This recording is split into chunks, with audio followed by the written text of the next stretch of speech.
السلام عليكم ورحمة الله تعالى وبركاته.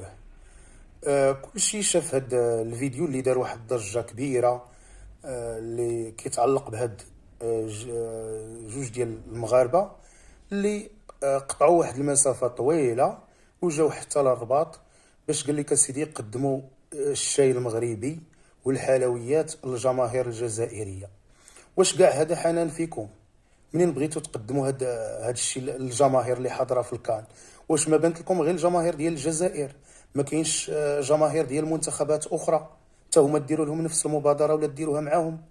ما بانوا ليكمش الجماهير المغربيه اللي كيجيو من مختلف المدن المغربيه وكيجيو من مدن بعيده حتى للرباط باش يتفرجوا في المنتخب، حتى هما تستقبلوهم بالشاي ولا الحلويات؟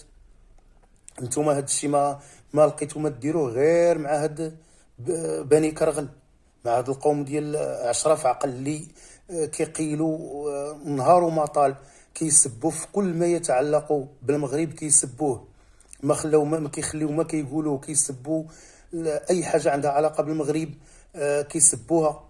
ونسيتو غير نهار تعداونا على هاد الوليدات الصغار. هنا تما، ولكن فهمتي ما حنايا دافعين على راسنا شويه. تيشوف الجمهور والبوليس تيضرب فينا، البوليس اللي خاصو يحامي علينا تيجي يضرب فينا، المصورين حتى هما تيضربوا فينا، الصحافه ديالهم تيضربوا فينا.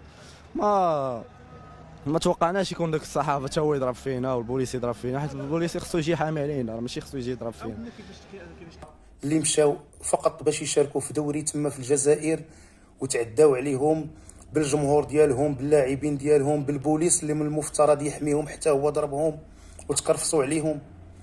نسيتوا ان السميه ديال المغرب ممنوع تذكر في الاعلام الجزائري سواء العمومي ولا الخاص.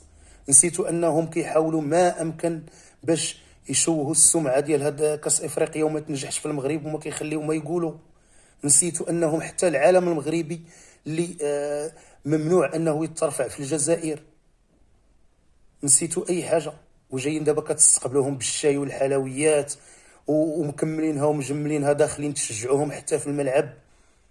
هادشي راه ماشي معقول. الا كنتي مغربي الحاجه الوحيده اللي دير اعطيهم صوابهم، السلام السلام، سولك على شي حاجه جاوبوا، ما تبقاوش تتلحسوا ليهم بزاف وكتقربوا منهم بزاف وكتدلوا براسكم بزاف، راه كديروا الدل لراسكم.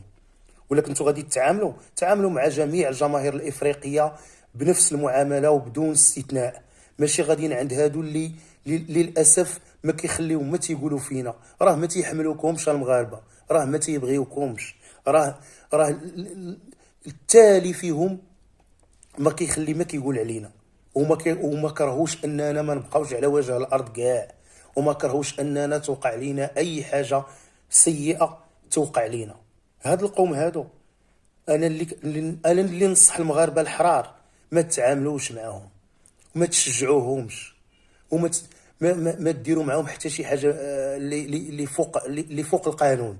صافي هضر معاك شي واحد ولا سولك على شي حاجه جاوبوا على قد السؤال ديالو وسير بحالك، لا داعي باش تبقاو كتقربوا منهم وكديروا طيحوا الدل على راسكم. راكم كنتشوفوا شنو تيقولوا علينا ماشي غير في وسائل التواصل الاجتماعي، راه حتى في جميع المنابر الاعلاميه ديالهم، راه نهار وما طال هما كيسبوا فيك يا المغربي، وراه كيسبوا في بلادك ما كيخليهم ما تيقولوا عليك. ولا دخلتي غير الفيسبوك مثلا راه كتلقى غادي تلقى عشرات الملايين، غتلقى واحد 20 مليون منهم ولا 30 مليون منهم كلهم كيسبوا وكيشتموا في المغرب وكل ما يتعلق بالمغرب. اللي بغيت نقول لكم انا، الرساله اللي بغيت نوجهها للجماهير المغربيه في هذا الفيديو، ما تشجعوش هذوك القوم ديال بانو كرغل، ما تشجعوش المنتخب ديالهم، وديروا العز لراسكم، ديروا العز لراسكم. راكم طيحتوا الدل على راسكم وطيحتوا الدل حتى على البلاد، ونتمنى الرساله تكون وصلت.